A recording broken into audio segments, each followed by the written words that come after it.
Bonjour à toutes et à tous et bienvenue à la Maison de la Presse du Touquet. La saison estivale est terminée, preuve en est, il fait un magnifique temps dehors, il pleut, c'est presque la fête à la grenouille. Et la rentrée littéraire est également finie et il est vraiment grand temps pour nous de vous faire part de nos premiers coups de cœur. Mais avant toute chose, je souhaitais remercier chaleureusement l'ensemble des lecteurs qui se sont déplacés à nos différentes rencontres. Vraiment merci à eux.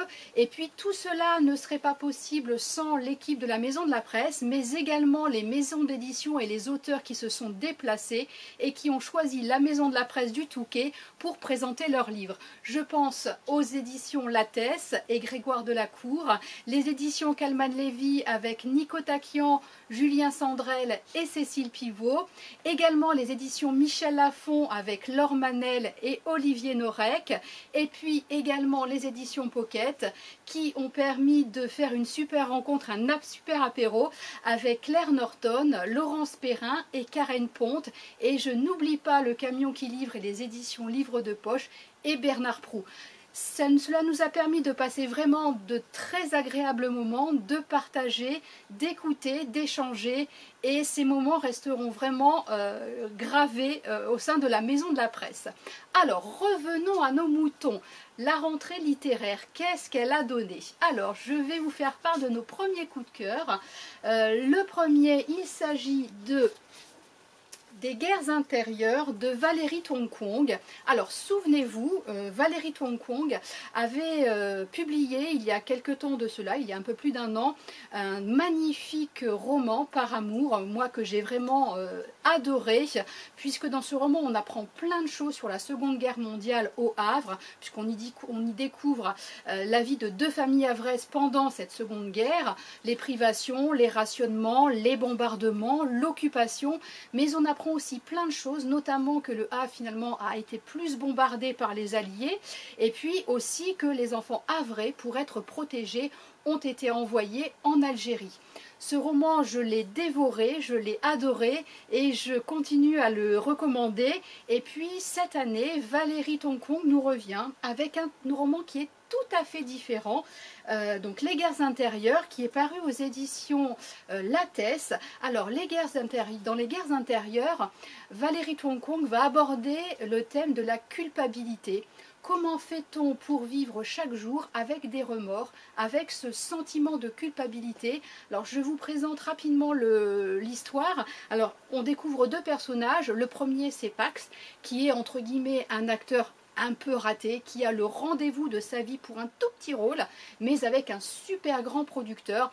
Et donc il va rentrer chez lui pour se préparer, pour se faire tout beau, on va dire, hein, pour cet entretien, et puis pour qu'il assure, hein, parce que ce rôle lui tient vraiment à cœur. Il est tellement obnubilé par sa préparation qu'à un moment donné, il entend des bruits à l'étage supérieur, des bruits de lutte, des cris. Il ne veut pas y prêter attention, il dit « Oh, c'est pas grave, j'ai plus important à faire », entre guillemets, et il part à son rendez-vous.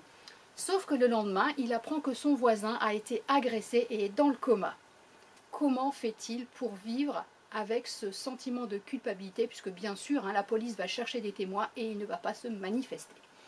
À côté de cela, il y a Amy. Amy, elle travaille dans les ressources humaines et elle est chargée, entre guillemets, de pousser vers la porte de sortie certains salariés, et elle va avoir un entretien avec un chauffeur qui est proche de la retraite et que ses supérieurs à Amy souhaitent qu'il quitte l'entreprise, et donc elle va avoir un entretien un peu musclé, et puis quelques jours après, ce salarié a un accident pendant son travail. C'est un excellent chauffeur. Est-ce que c'est vraiment un accident? Est-ce qu'il n'a pas tenté de se suicider? Encore ce sentiment de culpabilité. Dans ce roman, vraiment, Valérie Tonkong, en abordant ce sujet, va aller au-delà de ce sentiment de culpabilité et va essayer de montrer que finalement la culpabilité peut être un moteur et qu'elle peut permettre de rééquilibrer les choses. C'est une magnifique réflexion sur ce sentiment qui est vraiment très très intéressant, Et je vous annonce quelque chose, Valérie Tonkong sera donc à nos côtés pour nous présenter ce roman qui est tout à fait exceptionnel le samedi 26 octobre à partir de 15 h. Donc n'hésitez pas, venez nombreux pour découvrir ce magnifique roman. Les guerres intérieures de Valérie Tonkong. Le second, c'est un livre qui m'a mis en ébullition, qui est vraiment très très bien écrit avec une plume très enlevée. Il s'agit de Rien n'est noir de Claire Berest aux éditions Stock. On va y découvrir le portrait de Frida Kahlo, qui a été l'épouse du célèbre peintre mexicain Diego Rivera. Elle n'a vécu que pour lui. Elle a tout accepté. Elle a littéralement brûlé d'amour pour cet homme qui, au demeurant, n'est pas très beau en plus et qui ne se gêne pas pour la tromper. C'est surtout un portrait, c'est surtout un magnifique portrait de femme dans la mesure où ce qu'il faut savoir, c'est que Frida Kahlo a été victime d'un accident de tramway quand elle était plus jeune qui lui a laissé un corps complètement fracassé puisqu'une barre de fer l'a littéralement transpercée de part et d'autre. Elle a été obligée de s'aliter, elle portait un corset, donc ça a été une vie de douleur pour elle. Et vraiment avec cette écriture, c'est un magnifique portrait de femme. C'est une femme qui avait beaucoup de caractère, qui était passionnée, qui était envoûtante, qui était enjouée, qui avait un caractère vraiment très très fort. Et on va découvrir également cette artiste, hein, puisqu'elle a peint des tableaux, cela lui a permis de tenir le coup face à la douleur. Et surtout, elle va rencontrer au fil de ses voyages avec Diego, eh bien, par exemple les Rockefeller, Henri Fonda, ou encore André Breton, et puis Trotsky. Donc c'est vrai que c'est un voyage que l'on fait dans le monde. Et puis quand on lit les passages où Frida Kahlo parle, où Frida Kahlo assiste à des dîners, on entend, on la voit, on s'imagine très très bien comment elle est, de l'habit, de la manière dont elle est vêtue, excusez-moi, de la manière dont elle est vêtue, de la manière dont elle porte ses bijoux et sa gouaille, on va dire. Vraiment, c'est un roman que je ne suis pas prête d'oublier parce que c'est un roman, je dirais, volcanique, de par la personne. Et vraiment, moi je ne dirais qu'une chose, Frida Kahlo, quelle femme, quel caractère. Un roman vraiment à découvrir. Le troisième roman qui aussi m'a littéralement envoûtée, je dirais, il s'agit de Une bête au paradis de Cécile Coulon qui est sorti aux éditions Iconoclaste. Alors ce roman peut faire un petit peu penser à la vraie vie d'Adeline Dieudonné, qui avait eu également un véritable succès lors de la rentrée littéraire de l'année dernière, mais il est tout à fait différent dans la mesure où c'est un roman qui est ancré dans la terre. C'est un roman fait de sens en fait, je dirais. On sent la terre, on sent l'amour, on sent la passion, on sent plein de choses dans ce roman et il nous happe littéralement dans l'histoire de Blanche et Émilienne qui exploitent la ferme du paradis. Et on sent véritablement cet attachement à la terre.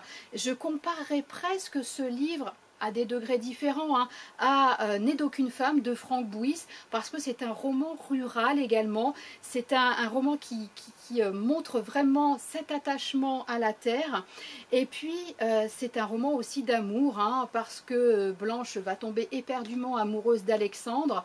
Alexandre va vouloir entre guillemets vivre sa vie, essayer de réussir autre part que dans ce petit village, et puis il va donc la quitter et c'est tout ce désarroi de Blanche que l'on va sentir.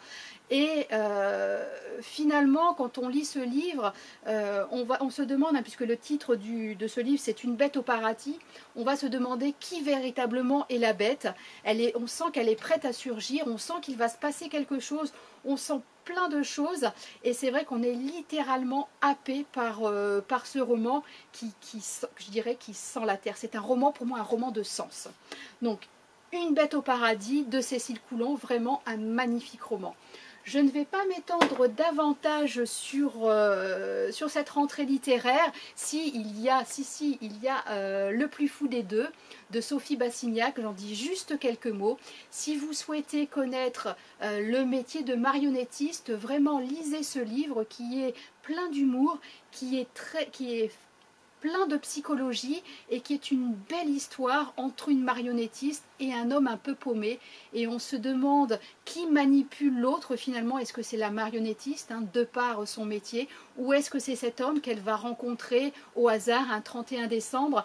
C'est un livre vraiment qui m'a touchée, qui m'a émue et qui m'a appris plein de choses sur ce métier, parce qu'on se figure marionnettiste, guignol, mais non, c'est beaucoup plus que ça. Et si vous voulez en savoir plus et découvrir ce métier de marionnettiste, n'hésitez pas à lire Le plus fou des deux de Sophie Bassignac.